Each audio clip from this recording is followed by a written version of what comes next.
CP Singh ji. अब मैं आपको किस नाम से बुलाऊं बताओ? नगीना वाले कहूँ बताओ, कौन से नाम से बुलाऊं बताओ?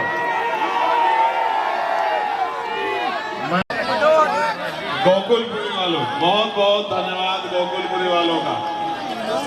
प्यारे साथियों, सबसे पहले तो मैं देर से आने के लिए आपसे माफी चाहता हूँ। देर से इसलिए आया कि आज उत्तर प्रदेश में 2-3 कार्यक्रम लगे हुए थे और शामली मुजफ्फरनगर में एक बड़े नेता है हमारे, 1000 लोगों ने आज अन्य पार्टियां छोड़ के आजाद समाज पार्टी में आस्था, विश्वास और उम्मीद जताया है। मैं उन्हीं के स्वागत में वहां गया था, लेकिन मुझे ये भी याद था कि गोकुलपुरी वालों ने और गोकुलपुरी में भी चमन पार्क वालों ने मुझे बुलाया, मुझे वहां भी जाना है। तो मैं आपका बहुत बहुत धन्यवाद करता हूं।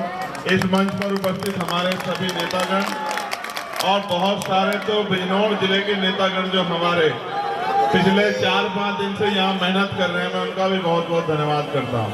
मैं आपसे ज्यादा लंबी चौड़ी तकरीर नहीं करना चाहता। ये आपके बीच के हैं, आपके लिए मेहनत कर रहे हैं और ये रिजर्व सीट है। आपको यहाँ अपने लिए एक बेहतर उम्मीदवार बनाए हैं, कई पार्टियों के बनाए हैं, लेकिन शायद आप जिसको आप वोट देते हो उसके ऊपर ये जिम्मेदारी देते हो कि वो आपके हकों के लिए बोले, आवाज उठाए और आपकी समस्या का हल करे। ये एरिया देख के ऐसा नहीं लगता कि ये वही दिल्ली है जिस दिल्ली में चारों तरफ हर चौक पे एक फोर्स का जवान या पुलिस का सिपाही खड़ा होके दिल्ली की रक्षा कर रहा है। साफ सुथरी दिल्ली, पीने के लिए बढ़िया पानी, अच्छी हवा, नाली की व्यवस्था शानदार। ऐसा लगता है दिल्ली में नहीं विदेश में, लेकिन वो अमीरों की दिल्ली है। ये मेरे और आपके जैसे गरीबों की दिल्ली है, जिसको देख के ऐसा लगता है कि हम बिजनौर नगीना के किसी कोने में खड़े। प्यारे साथियों, मैं आपसे कहना चाहता हूं कि आपको अपनी लड़ाई को लड़ने के लिए एक मजबूत कंधे की जरूरत है, मेरे जैसे कंधे की, जो मिट तो सकता है लेकिन झुक नहीं सकता, जो कितना भी जालिम क्यों ना हो सामने, उसके सामने रुक नहीं सकता, झुक नहीं सकता, थक नहीं सकता, और जब तक लड़ाई को अंजाम तक ना पहुंचा दे तब तक चैन से सो नहीं सकता। ऐसे सिपाही की आपको जरूरत है। मैं आपको विश्वास से कहता हूं कि अरविंद कुमार जी के पीछे मैं, हमारी पार्टी, हमारे संगठन का एक एक आदमी खड़ा है। अगर आपने भाई अरविंद जी को आशीर्वाद दिया, उनके हाथों को मजबूत किया, इससे पहले मैं ये भी कहूंगा कि आप 100 रुपए का सामान खरीदोगे तो सामान को 4-5 बार पलट कर देखोगे कि ये सामान खराब तो नहीं है, ये सामान एक्सपायर तो नहीं हो गया है, ये सामान जितना ले रहा हूं उतना पूरा है या नहीं है। लेकिन जब आप 5 साल का मुस्तकबिल तय करने वाली वोट डालने जाते हो तो एक बार नहीं सोचते जिसको वोट दे रहे हो कल इसको कहीं ढूंढ लोगे नहीं ढूंढ लोगे, ये आपकी कहीं मदद कर देगा नहीं कर देगा, आपकी आवाज उठा देगा नहीं उठा देगा, आपके लिए लड़ लेगा नहीं लड़ लेगा, आपकी परेशानी में कभी आपके साथ खड़ा होकर आपको अपने भाई, अपने दोस्त होने का एहसास दिला देगा नहीं दिला देगा। और आप हमेशा कभी इसे जिताते आ रहे हो, कभी इसे जिताते आ रहे हो। मैं आपसे पूछना चाहता हूं मेरे गोकुलपुर के भाइयों और उनमें भी चमन पार्क के भाइयों, आप कब जीतोगे? यहाँ खड़े होने की स्थिति है क्या? आप में से एक आदमी ईमानदार से खड़ा होकर यहाँ बताओ कि यहाँ के स्मेल वो सांसों में घुटन पैदा कर रही है नहीं कर रही है? बताओ आप मुझे। क्यों ये यहाँ इंसान नहीं रहते क्या? कि यहाँ के लोगों को अच्छी हवा का अधिकार है या नहीं है? साफ पानी का अधिकार है या नहीं है? क्या ये लोग टैक्स नहीं देते हैं क्या? क्या ये इंसान नहीं है क्या? क्या इनको जानवर समझ के कुचलने का इंतजाम सरकार करेगी? मैं आपको जिम्मेदारी से कह रहा हूं, मैं तो आपका अपना हूं और आप जानते हो 24 घंटे 7 दिन, और मैं आपको विश्वास दिला के कह रहा हूं कल पार्लियामेंट चलेगा और कई ऐसे मुद्दे उत्तर प्रदेश के जहां उत्तर प्रदेश में जुल्म हुआ है, संबल से लेके और अयोध्या तक, और वहां की सरकार ने गरीबों का मजाक उड़ाने का काम किया, कल पार्लियामेंट चलेगा। मैं आपको आज कह के जा रहा हूं, सुबह से लेके और जब तक हाउस चलेगा आपको यही सुनाई देगा कि सरकार से सवाल पूछे जा रहे हैं और सरकार को जवाब देना पड़ रहा है। चुप्पी नहीं होगी पार्लियामेंट में। कल मैं आपसे जवाब देता, आपने मुझे वोट दिए, मैं जानता था जो जिनकी वोट वहां नहीं है वो यहाँ प्रार्थना दुआ कर रहे थे, फोन करके कह रहे थे नगीना में, नेटौर में, नूरपुर में, धामपुर में, किरतपुर में, नजीबाबाद में, शेरकोट में खड़े होकर यहाँ से फोन करके कह रहे थे कि चंद्रशेखर हमारा भाई है, उसको वोट देना। मैं इस बात को उतारूंगा, मगर मैं आपसे कहना चाहता हूँ जो बात मैं कह रहा था, आप वोट देते और भूल जाते हो। ये वोट हमारा हथियार, इसके अलावा क्या हथियार है हमारे पास? ये वोट हमारा हथियार। इस हथियार का प्रयोग अगर जज्बाती होके किसी की बातों में आके या किसी को हराने के लिए कर दोगे तो फिर आपकी तरक्की किसी भी कीमत पे सुनिश्चित नहीं हो सकती। जब तक आपका एमएलए विधानसभा में जाके आपकी सड़कों के लिए, बिजली के लिए, पानी के लिए, स्कूल के लिए, कॉलेज के लिए, यूनिवर्सिटी के लिए, अस्पताल के लिए, गंदगी के लिए, निकासी की परेशानी के लिए, रोजगार के लिए नहीं बोलेगा, सरकार आपको नहीं सुनेगी। और मैं आपको कहना चाहता हूं, आने वाला समय और खतरनाक है। जिस तरह पिछली सरकार में चिन्हित कर करके गरीबों, किसानों, मजलूमों, दलितों, पिछड़ों, मुसलमानों की बस्तियों को ये कह के हटाया गया कि यहाँ बुलडोजर चलेगा क्योंकि अवैध बस्ती है, जहाँ हम 50-50 साल से रह रहे हैं, जहाँ हम 40-40 साल से रह रहे हैं, उन बस्तियों से निकालने का इंतजाम और उसकी रणनीति जो सरकारों ने बनाई है।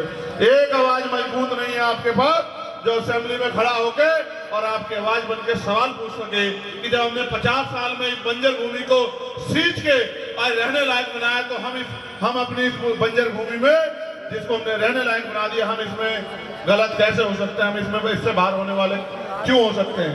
ये पूछने वाला कोई नहीं। इसलिए मैं आपसे अपील करके कहना चाहता हूँ कि उधर तो दूसरी तरफ मैं देख आया था, मैं उस दिन गया था, गुरु रविदास जी के गुरुगर उनकी कमेटी यहाँ बैठी है, उन्होंने तो मन पक्का कर लिया। अब आपकी बारी, आपको जिम्मेदारी देने आया हूं। एक मौका आप भाई अरविंद जी को दो, जहां आपको जरूरत पड़ेगी 24 घंटे 7 दिन चंद्रशेखर आजाद आपकी सेवा के लिए खड़ा रहेगा। इस बात का मैं आपको विश्वास दिलाता हूं। बहुत दूर नहीं है, हम लोग तो अगर सो जाते हैं तो नगीना पहुंच जाते हैं, यहाँ हाईवे चढ़ते सो जाते हैं, नगीना पहुंच जाते हैं 3-3.5 घंटे में। और ये नगीना के लोग यहाँ इसलिए घूम रहे हैं, ये इसलिए घूम रहे हैं क्योंकि ये चाहते हैं कि हमारी शक्ति बननी चाहिए और हमारी ऐसी मजबूत आवाज बननी चाहिए जो समय समय पे हमारी लड़ाई को मजबूत करे। मैं जिन साथियों ने ये प्रोग्राम कराया है,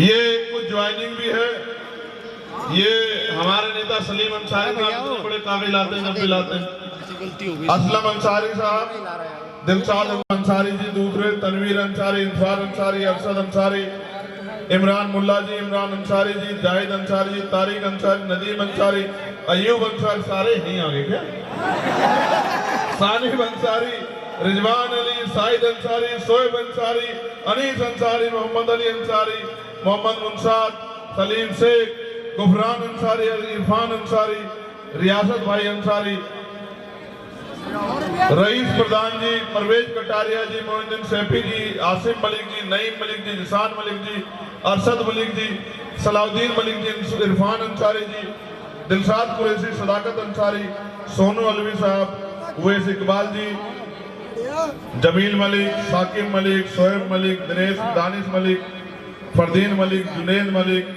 आप सबका मैं बहुत बहुत धन्यवाद करता हूँ। आपको एक ही विश्वास दिला सकता हूँ, आप जानते हैं मेरे किसान को, क्या कभी किसी पे जुल्म हुआ तो चंद्रशेखर ने पीछे लाइन में खड़े होकर इंतजार किया, आगे बढ़ के सामने क्या? बताओ ईमानदारी से, पूरी जिम्मेदारी से बताओ, सामने क्या या पीछे खड़े होकर इंतजार किया? बताओ। तो फिर एक मदद मेरी कर देना, मैं जानता हूँ और हम तरीका भी जानते हैं, आप भी जानते हैं कि हमारी जड़ें इतनी मजबूत है कि हम रात रात में बहुत कुछ बदल सकते हैं। जब जानते हो तो यहाँ मैं आपको जिम्मेदारी के तौर पे कह रहा हूँ, फोन उठाओ, जेब में देखो, निकालो, निकलेगा, देखो जेब में डालो, जेब में हाथ है, फोन, इस फोन में नंबर होंगे नहीं होंगे गोकुलपुरी के, एक फोन भाई 8 घंटे हम लोग अपना घर चलाने के लिए मेहनत करते नहीं करते हैं? इज्जत की जिंदगी जीने के लिए, अधिकार के साथ जिंदगी जीने के लिए, अपनी लड़ाई लड़ने के लिए, 5 साल के लिए अपना भविष्य तय करने के लिए, क्या हम आने वाले 2-3 दिन निशान क्या है? निशान नहीं, ये केतली कहाँ है? वो केतली दिखाओ। ये केतली है ना, सारी सरकार देख ली, अब की बात देख ली। ये केतली नहीं, अलादीन का चिराग है। क्या है देखो, ये बताओ। हमने मोदी जी से केतली छीन ली है। अब जब केतली नहीं होगी तो चाय पिला के जनता का बेवकूफ भी नहीं बना पाएंगे। ठीक है, अभी केतली छीनी, आगे चाय वाला कारोबार भी खत्म कर देंगे। ठीक है, फिर ये काम भी हम पे ही रहेगा, तो जनता का नुकसान भी नहीं कर पाएंगे। एक बात और कह दी, सुनो, ये भाजपा के लोग कह रहे हैं 500 रुपए का सिलेंडर देंगे, कह रहे नहीं कह रहे हैं? मत दो। और ये कह रहे हैं कि भाई हम 2500 रुपए महिलाओं को भी देंगे, कह रहे हैं ना? मैंने इनसे भी पूछा, नहीं अभी की सुन लो, छोड़ दो पुरानी। मैंने इनसे पूछा, भाई उत्तर प्रदेश की जनता ने तो आपकी सरकार बना रखी, उनको दे दो 500 का सिलेंडर, वहां की महिलाओं को दे दो 2500 रुपए, हरियाणा वालों ने अभी ताजी बनाई, उनको दे दो, उत्तराखंड वालों को दे दो, मध्य प्रदेश राजस्थान वाले दे दो। इनको देना कुछ नहीं है, इनका बस चले तो ये हमारी रोजी रोटी भी बंद कर दे और ये हमारे सांस लेने का अधिकार भी छीन ले। इनका इलाज परमानेंट करना पड़ेगा, इसलिए बहादुर लोगों की जरूरत है। और बहादुर लोगों में से एक अरविंद कुमार आपके बीच में है। दोनों हाथ उठा के भाई अरविंद को आशीर्वाद देके ये विश्वास दिला दो कि इस बार आप अपनी वोट से ताकत बनाएंगे और अपने भाई चंद्रशेखर आजाद को लड़ाई लड़ने की हिम्मत दोगे। दोगे नहीं दोगे बताओ? नहीं, ऐसे नहीं, हल्के आवाज आ रही है। ये बीच में बिजनौर वाले नहीं लग रहे, कोई सत श्री अकाल, जय भीम, जय भारत। एक आखिरी बात, जब तक चंद्रशेखर आजाद है घबराना नहीं। क्या कह रहा हूँ, सुन रहे हो नहीं सुन रहे हो? जब तक चंद्रशेखर आजाद है घबराना नहीं। अब ये पार्लियामेंट में मैं प्रधानमंत्री जी को बताऊंगा कि ये जो कर रहे हो ना पूरा साजिश, यूसीसी, वक्फ बोर्ड, इसका जवाब हम चुनाव के बाद सड़कों के माध्यम से देंगे। प्रधानमंत्री जी, हम लोग चुप बैठने वाले नहीं है, मेरी बात को याद रखना। आप वहां बहुमत में हैं, आप वहां बहुमत में, सड़कों पे बहुमत में हैं। जिस तरह हमने एनआरसी में आपको जवाब दिया था, हम यूसीसी और वक्फ पे भी जो है सड़क पे आपको जवाब देके बताएंगे कि हम में कितनी हिम्मत है, हम अपनी लड़ाई को कैसे लड़ सकते हैं। बहुत बहुत धन्यवाद, आप सभी का आभार। कल दोपहर 12 बजे माननीय एडवोकेट चंद्रशेखर आजाद जी आपके बीच में एक भव्य रोड शो करेंगे। सभी साथी बोल चक्कर